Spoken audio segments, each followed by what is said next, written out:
కౌలు రైతుల సమస్యలను వెంటనే పరిష్కరించాలని డిమాండ్ చేస్తూ కాకినాడ కలెక్టరేట్ వద్ద చేపట్టిన 2 రోజుల దీక్ష మంగళవారంతో ముగిసింది.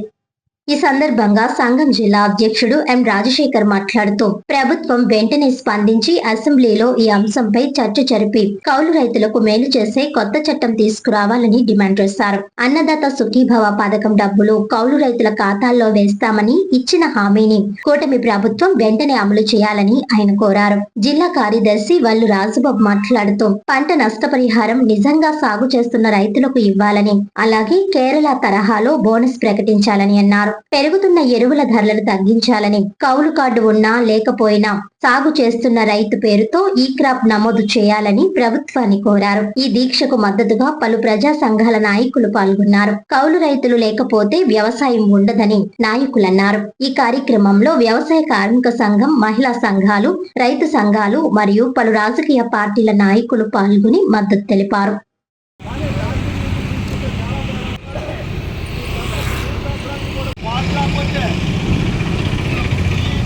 అలాగే ఇతర అన్ని ఉత్పత్తులు కూడా పెరగడం లేదు.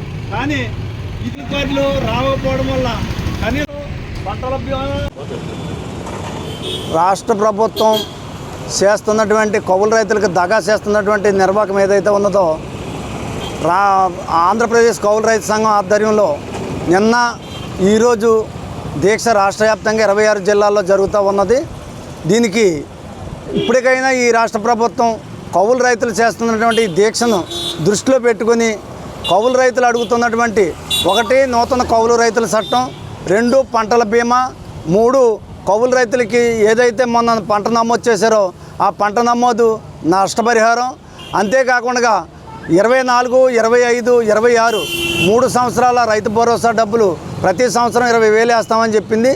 ఈ 3 20,000 60,000 వేయాలని చెప్పి డిమాండ్ చేస్తూ ఉన్నాం. అంతేకాకుండా ఎరువులు, పురుగు మందుల ధరలు విపరీతంగా పెరిగినాయి. దానికి ప్రభుత్వం ఖచ్చితంగా ధరలు తగ్గించాలి, ఎరువులు, పురుగు మందుల ధరలు తగ్గించాలి. అంతేకాకుండా ఇటు కర్ణాటకలో, తెలంగాణలో కానీ అలాగే కేరళలో కానీ 900 రూపాయలు, కేరళలో 900 రూపాయలు బోనస్ ఇస్తూ ఉన్నారు. అలాగే తెలంగాణలో 500 రూపాయలు బస్తాపై బోనస్ ఇస్తూ ఉన్నారు. ఈ బోనస్ కూడా ఈ రాష్ట్ర ప్రభుత్వం ఇవ్వాలని చెప్పి కోరుతూ ఉన్నాం. ఎరువులు, పురుగు మందుల ధరలు తగ్గించడంతో పాటు ఖచ్చితంగా ధాన్యం ధరలు కూడా పెంచాలని, అన్ని పంటలకు గిట్టుబాటు ధరలు కల్పించాలని చెప్పి డిమాండ్ చేస్తూ ఉన్నాం. అందుచేత ఈ దీక్షల్ని ఖచ్చితంగా చూసి ఈ ప్రభుత్వం కళ్ళు తెరుచుకుని ఇప్పటికైనా అసెంబ్లీలో చర్చించి ఈ కౌలు రైతులకి ఖచ్చితంగా మేలు చేయాలని చెప్పి ఆ విధంగా చట్టం తీసుకురావాలని చెప్పి డిమాండ్ చేస్తూ ఉన్నాం. కిసాన్ సమ్మాన్ నిధి డబ్బులు వేస్తూ ఉంది. ఈరోజు కౌలు రైతులను గుర్తించకపోతే ఈరోజు 80-90% కౌలు వ్యవసాయం సాగుతూ ఉంటే దాన్ని గుర్తించేటువంటి పని కేంద్ర ప్రభుత్వం చేయకపోతే ఈ రాష్ట్ర ప్రభుత్వం కూడా మొన్నటి వరకు మేము గుర్తిస్తామని చెప్పి ఈరోజు కేంద్ర ప్రభుత్వంతో మిత్రుల్లా కలిసిన తర్వాత కౌలు రైతులను మర్చిపోయారు.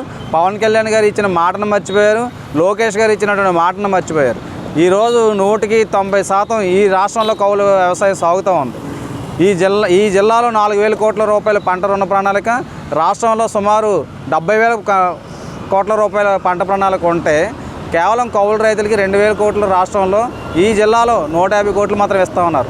పంటల సాగుకి పెట్టుబడి ఎక్కడి నుంచి తేవాలని చెప్పి ఈరోజు మేము ప్రభుత్వాన్ని ప్రశ్నిస్తూ ఉన్నాం. కాబట్టి ఎప్పటికైనా కౌలు రైతుని గుర్తిస్తానని చెప్పినటువంటి ఈ ప్రభుత్వం, కూటమి నాయకులు కౌలు రైతు చట్టాన్ని కోసం మీరు ఈ అసెంబ్లీ సమావేశంలో చట్టాన్ని తీసుకురావాలి. అలాగే అన్నదాత సుఖీభావ డబ్బులు మేము 10,000 చెప్పిన 20,000 వేస్తామని చెప్పి అన్నారు, తక్షణం రిలీజ్ చేయాలి. అలాగే తొలకరలో నష్టపోయిన రైతాంగాన్ని ఆదుకోవడం కోసం నష్టపరిహారాన్ని అందజేయాలని చెప్పి మేము డిమాండ్ చేస్తూ ఉన్నాం. మీరు ఏదైతే చెప్తున్నారో పంటని మేము ఈ క్రాప్ చేస్తున్నాం, ప్రతి పంటను నమోదు చేస్తున్నాం, ఇదంతా శుద్ధ దండగా చెప్పినటువంటి వాస్తవంగా కాకుండా ఉన్నటువంటి మాటలు.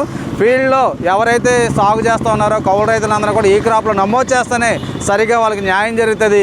కనీసం కౌలు రైతు పండించేటువంటి పంటను కూడా అమ్ముకోవడానికి కూడా దిక్కు లేకుండా ఉంది. 200 నుంచి 300 రూపాయలు బస్తాకి కోల్పోతూ ఉన్నాడు మీరు ప్రభుత్వం ఇస్తున్నటువంటి మద్దతు ధరని. కాబట్టి తక్షణం కౌలు రైతుకి గుర్తింపు కూడా ఇచ్చి ధాన్యం అమ్ముకునేలాగా చేయాలని చెప్పి మేము డిమాండ్ చేస్తూ ఉన్నాం. అంతేకాదు ఈరోజు ఏదైతే సీఎంఆర్ అని చెప్పి ఇంకోటని చెప్తున్నారో మద్దతు ధరల కోసం మాట్లాడేటువంటి పరిస్థితిలో ఉన్నది. కేరళ కానీ పక్కన తెలంగాణ రాష్ట్రం కానీ ఇస్తున్నటువంటి తెలంగాణలో 500 రూపాయలు, కేరళ ఇస్తున్న 950 రూపాయలు బోనస్ని ఈ రాష్ట్రంలో కూడా రైతాంగానికి ఇవ్వాలని చెప్పి మేము డిమాండ్ చేస్తూ ఉన్నాం.